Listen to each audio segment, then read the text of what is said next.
Kiai Yusuf Nuris yang ada NU Jamiah, ada NU Jamaah. Ya. Sama-sama NU tapi Jamiah dan Jamaah. Itu maksudnya ada yang NU struktural, pernah di struktur, ada yang tidak. Iya, nanti saya jawab begini, lebih tua mana struktur dengan kultur? Kultur. Nah, Iya, karena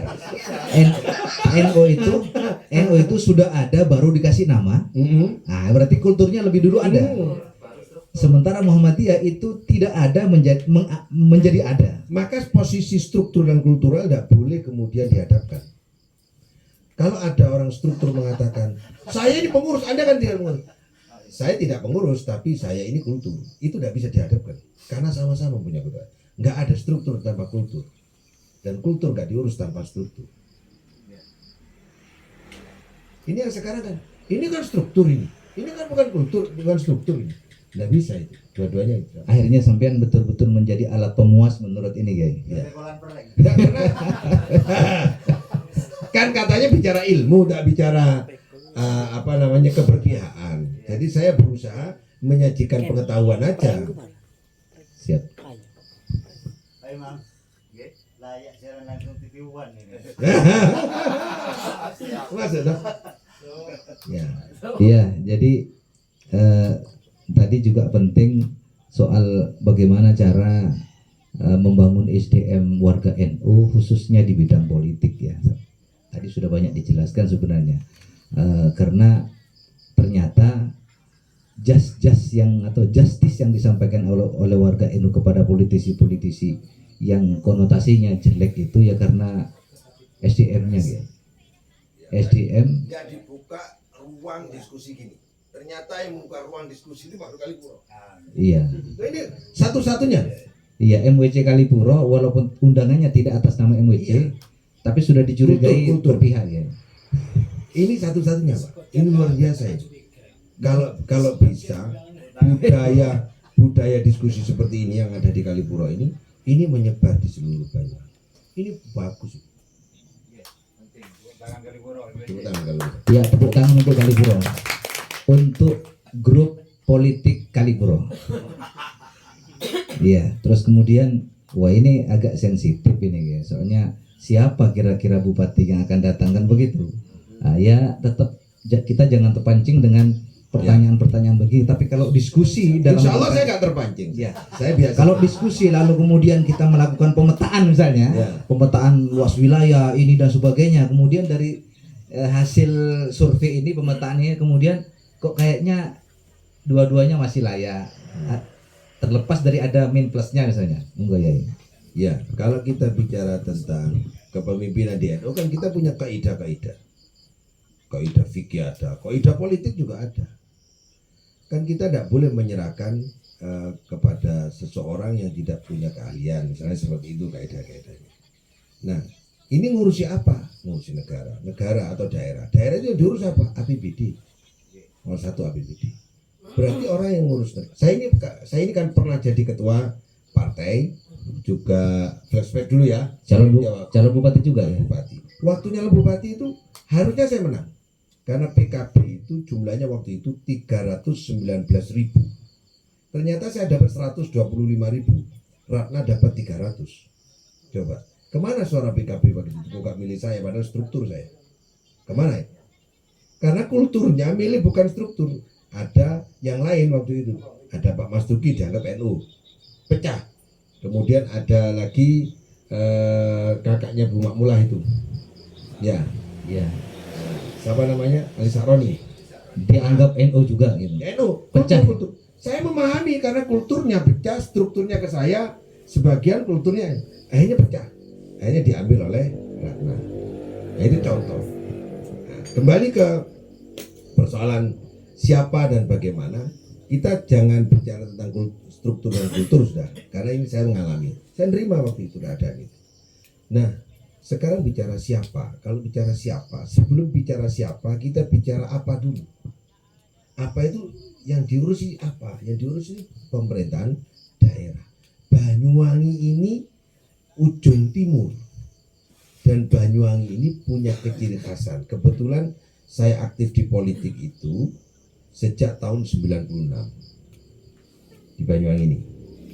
Sebelum reformasi ya. Sebelum 98 kemudian ada Purnomo Sidik, flashback dulu ya, biar untuk ingat-ingat sedikit. Ada tokoh 101 itu kan, nah itu saya ada di dalamnya.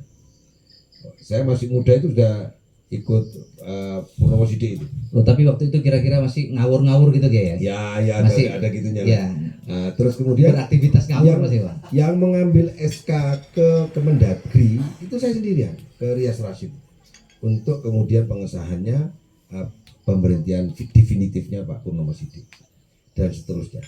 Saya tahu betul situasi Orde Baru, situasi reformasi, situasi Orde Baru yang seperti itu, kemudian reformasi pilihannya pilihan partai secara bukan distrik ya, tetapi pilihan tertutup urutan, kemudian dipilih oleh DPR bupatinya, ya, pimpinannya dipilih oleh DPR, bukan diserahkan kepada lokal, bukan desentralisasi. Ini rodo gak cepat saya sudah, karena sudah lama nggak bahas ini. Nah, desentralisasi sehingga semua kekuatan diserahkan kepada partai tingkat daerah, kemudian berubah menjadi pilihan langsung, ya. Kemudian berubah menjadi partai tidak punya kekuatan apa-apa kecuali ditunjuk oleh atas, termasuk pilihan ketua partai sekarang sudah nunjuk atas semua, kekuasaan terpusat lagi ke atas. Itu kita merasakan. Kenapa kok ditarik ke atas? Kenapa daerah kok dikurangi perannya? Nah, ini pertanyaan besar. Dulu bupati dipilih oleh DPR, Pak, zaman saya. Untuk milih ketua DPR itu dipilih oleh Rakyat. Dipilih oleh DPR. Memilih Anggota DPR milih ketua DPR. ketua DPR. Sekarang dipilih ketua partai dari pusat. Pusat semua. Kenapa?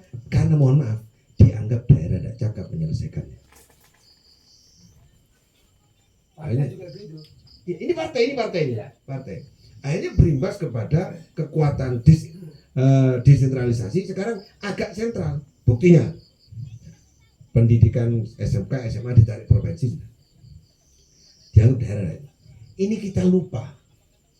Oh, ternyata persoalannya adalah dianggapnya, mohon maaf tanda kutip ya, bupati-bupati atau kepala daerah tidak mampu ngurus yang begitu beban begitu berat, sehingga ditarik lagi oleh negara karena takut resiko kepada kesatuan negara dan keterpaduan kewenangan satu dengan yang lain.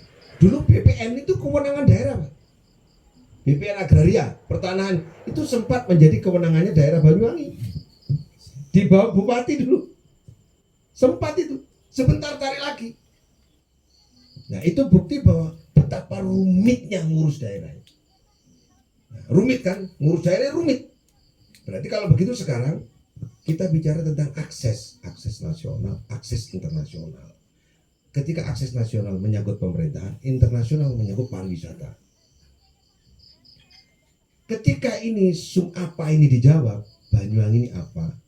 Daerah ujung timur, luasnya lebih luas dari seluruh kabupaten se-Jawa Timur. Luasnya lebih luas dari Bali. Jombang, Kediri, Madiun jadikan satu. Masih luasan Banyuwangi. Gimana? Jadi Jombang itu satu kecamatan di sini. Probolinggo itu ada 2, kota dengan kabupaten. Pasuruan ada 2, kota dan kabupaten. Padahal Probolinggo itu luasnya seluas kecamatan Muncar sama kecamatan Delgadilimo. Loh, gede Banyuwangi ini. Terbesar. Itu bersaingnya dengan Jember. Kalau gitu kita butuh orang seperti apa untuk mengelola Banyuwangi? Nah, itu harusnya. Iya. Ketika masuk ke situ, Kiai, yang perlu diskusi. Iya. Enggak, insya Allah saya enggak terpancing. Artinya kita ini yang memilih ini harus tahu keperluan dan kebutuhan. Nah, saya kasih minta kertasnya satu, Pak.